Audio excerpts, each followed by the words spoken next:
Bismillahirrahmanirrahim. Assalamualaikum warahmatullahi wabarakatuh. Kami dari kelompok 9 ingin mempresentasikan hasil diskusi kami yang bertemakan tugas, wewenang, dan tanggung jawab unit rekam medis. Sebelum itu, saya akan memperkenalkan anggota kelompok saya. Yang pertama, saya sendiri, Anda Ramadhanti Wibowo dengan NIM 2005216. Dan yang kedua, Intan Mahanani dengan NIM 200205229. Kami dari kelas 20A6. Materi pertama akan saya sampaikan. Tupoksi unit rekam medis. Tujuan pokok sistem unit rekam medis. Rumah sakit harus menyelenggarakan rekam medis karena hal ini merupakan bukti tentang proses pelayanan medis kepada pasien.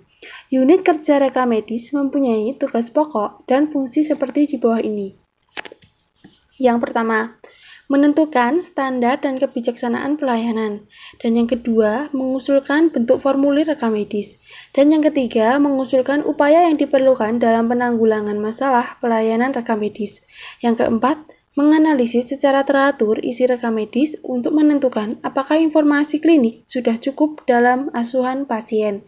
Dan yang kelima, membuat laporan dan melaporkannya kepada pimpinan rumah sakit tepat waktu. Yang keenam, melakukan rapat secara teratur dan menghadiri rapat tersebut. Adapun wewenang dari unit rekam medis dalam menjalankan tugas dan fungsinya adalah yang pertama, memberikan penilaian akhir terhadap kualitas pengisian data klinis. Yang kedua, menolak berkas rekam medis yang tidak memenuhi standar. Dan yang ketiga, menerapkan tindakan-tindakan ke arah perbaikan rekam medis yang tidak memuaskan. Selain itu, unit rekam medis mempunyai tanggung jawab dalam menjalankan tugas dan fungsi, yaitu yang pertama, menjamin bahwa semua informasi dicatat sebaik-baiknya dan tersedia jika diperlukan untuk menilai pelayanan yang diberikan kepada seorang pasien. Yang kedua, menjamin telah dijalankannya dengan baik filing records, pembuatan indeks, penyimpanan rekam medis, dan tersedianya rekam medis dari semua pasien. Dan yang ketiga, mengajukan usul-usul kepada direktur rumah sakit tentang perubahan dalam isi ukuran rekam medis. Dan yang keempat, membina hubungan kerjasama baik dengan unit lain yang berhubungan langsung dengan pasien maupun penasehat hukum dalam hal hubungan-hubungan keluar dan pengeluaran data keterangan untuk badan-badan di luar rumah sakit. Uraian tugas rekam medis. Setiap bagian di unit rekam medis mempunyai tugas dan perannya masing-masing di antaranya. Yang pertama, kepala instalasi, mengatur serta mengawasi pelaksanaan kegiatan rekam medis, memberi pengarahan pelaksanakan tugas staf rekam medis, memberi bimbingan pelaksanaan tugas staf rekam medis, memimpin tingkat rapat unit, penilaian pelaksanaan tugas staf, perencanaan pengembangan sumber daya manusia secara unit. Yang kedua, bagian produksi dan filing, pengadaan berkas rekam medik, merakit berkas rekam medis, menyimpan berkas rekam medik, menyusun berkas rekam medik sesuai tata cara penyimpanan, mengontrol keluar masuknya berkas rekam medis. Untuk materi selanjutnya akan dilanjutkan oleh Intan Mahanani.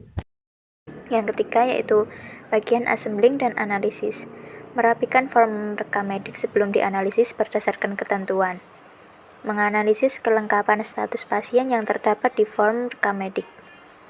Jika belum lengkap, maka dikembalikan ke dokter atau perawat bersangkutan untuk dilengkapi dengan batas waktu toleransi 2-7 hari. Yang selanjutnya yaitu bagian coding dan indexing. Yang pertama, mengkode penyakit, operasi, sebab kematian sesuai ICD-10. Mencatat pasien berdasarkan kode penyakit dan meranking 10 penyakit terbanyak. 5. Bagian pelaporan.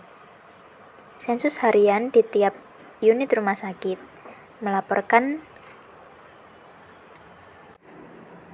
RL2A per bulan ke Dinkes, mengambil RP setiap 3 bulan dan melaporkannya per bulan. Deskripsi kegiatan rekam medik. Untuk menjalankan tugas dan fungsinya, unit rekam medik memiliki kegiatan yang saling berhubungan dan harus dilakukan secara rutin dan berurutan, yaitu 1. Proses produksi, merakit berkas rekam medik sebelum didistribusikan ke unit rawat jalan, rawat inap, IRD, dan OK. 2. Proses filling, mengantar berkas rekam medik ke unit yang dituju, menulis berkas rekam medik yang keluar di buku ekspedisi, dan melakukan sensus harian. Yang ketiga, proses assembling, yaitu meneliti kelengkapan isi berkas rekam medik yang telah dikembalikan dan merakit menyusun dokumen rekam medik sebelum disimpan. 4. Proses analisis, menganalisis kelengkapan status pasien yang telah diisi oleh dokter atau perawat. 5. Proses coding, yaitu mengcoding penyakit, operasi, dan sebab kematian sesuai dengan ICD-10, sehingga berguna dalam penentuan tren penyakit terbanyak dan dapat digunakan untuk perencanaan tetap obat. Yang keenam, proses indexing, mengindeks, mengelompokkan penyakit, operasi, sebab kematian, dan indeks dokter yang memberikan jasa pelayanan. 7. Proses pelaporan, yaitu melaporkan hasil analisis dan indexing kepada pihak terkait.